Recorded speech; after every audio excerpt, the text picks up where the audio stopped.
এখন 16 দিনে তো হয়নি, সেটা অন্য ইস্যু। সেটা আমি অ্যাডভান্স বলার আমার সরকারের ব্যাপারে আমি একটা অংশী, আমি সরকারের কাজ করি। আমি কিন্তু সরকার বলতে যেটা বোঝায় নীতিগত সিদ্ধান্ত, যেটা হলো অ্যাডভাইজারি, আগে যেটা ছিল মন্ত্রী পরিষদ, এখন হলো অ্যাডভাইজারি কাউন্সিল, চিফ অ্যাডভাইজারি নেতৃত্ব, এবং কোনো ইস্যু মাননীয় রাষ্ট্রপতি পর্যন্ত যায়। এইগুলো স্বাভাবিক নিয়মেই কাজ করে। আমি শুধু এইটুকু স্ট্রেংথ দিয়ে বলতে পারি যে আমাদের এন্ডে এখানে একদিনের বেশি বিলম্ব হবে। একই প্রশ্ন যোগ্যতা সার্টিফিকেট আমরা বললাম যে এই খেলাধুলার জন্য আপনি এটা করছেন, কিন্তু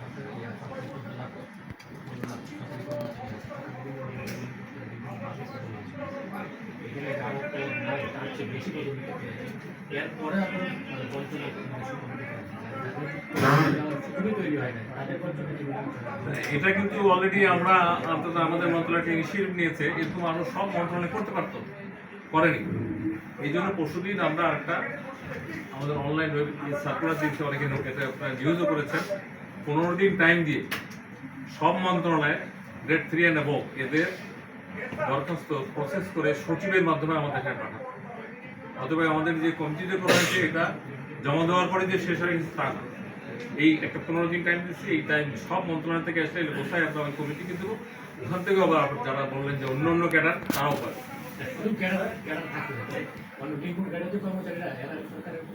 এখন এইটা নিয়ে যেহেতু সরকারের যে টিওআর ছিল ওই কমিটিটা, এটার বাইরে আমার বলা, আমি এইটু বলি যে এইটা যদি আরো আস্তে আস্তে পারে, আমার ধারণা অনেক ক্ষেত্রে বাড়তেই পারে।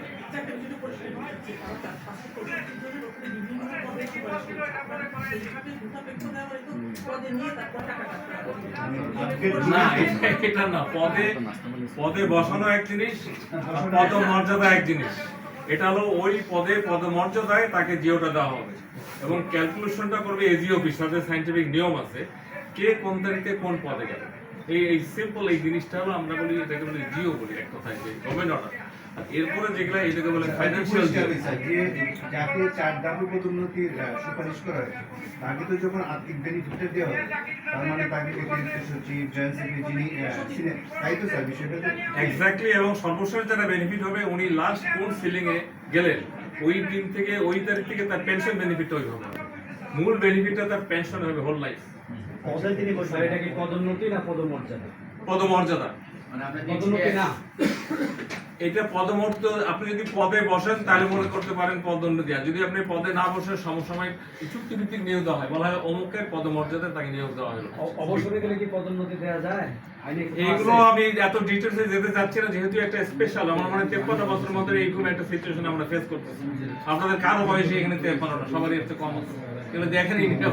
হোয়াট এভার ইট ইজ, সরকার আন্তরিক, পজিটিভ। সরকারের অংশীদার হিসাবে যেহেতু জনপ্রশাসন সব মন্ত্রণালয়ের এই সমস্ত জটিল বিষয়গুলো হ্যান্ডেল করতে হয়, আপনারা যারা বিল করেন আপনারা আমার চেয়ে ভালো জানেন। এর বেশি মনে হয় এটা নিয়ে আমার বলা ঠিক না, যেহেতু সরকার এটা যখনই আমাদের এখানে একটা নির্দেশনা দিয়ে পাঠাবে, সাথে সাথে আমাদের করণীয় একজনে দেবে। আরেকটা স্যার, মহার্ঘ ভাতা কি সরকার দেওয়ার সিদ্ধান্ত নিয়েছে যে কর্মকর্তা কর্মচারী? অবশ্যই মহার্ঘ ভাতা দেওয়া হবে দেখেই তো কমিটি করেছে, সেটাই কমিটি সাজেস্ট করবো। সময় কত পার্সেন্ট দেওয়া হবে সেটাই তো সাজেশন। হ্যাঁ, কমিটির কত পার্সেন্ট দেওয়া হবে না, আমি বলি যেমন আমরা এই সাজেস্ট করেছিলাম 37 আর 35, শেষ পর্যন্ত হয়েছে 32। ঠিক এরকম একটা আপার লিমিট আর লোয়ার লিমিট একটা দিব, কিন্তু দেওয়া হবে, অবশ্যই দেওয়া হবে। 2 নম্বর হলো এখানে একটা ব্যাপার আছে, আপনারা জানেন অফিসারের স্কেল আর স্টাফের স্কেল সেম না। এই মহার্ঘ ভাতাটা হয়তো এমন হইতে পারে যে স্টাফদের হয়তো একটু বেশি থাকতে পারে, তার চেয়ে একটু, এটা একটা বিষয় থাকতে পারে। আর হলো আগে কখনো এটা ছিল কিনা, এবার আমরা ডিসাইডেড পেনশনাররা দেবে, কারণ পেনশনাররা এমনি যখন যায় চিকিৎসা এটা সেটা টাকা পয়সা ভাড়া, পেনশনারদের বেশি দরকার। একটা লোক চাকরিতে থাকলে একটা পার্ট টাইম এটা সেটা অনেক কিছু করতে পারে, কিন্তু পেনশনারদের এমনি সে অসুস্থ, বৃদ্ধ, বয়স, দায় দেনা, আর একটা লোক তার মেডিসিন কস্ট প্রতি মাসে অনেক বেশি লাগে।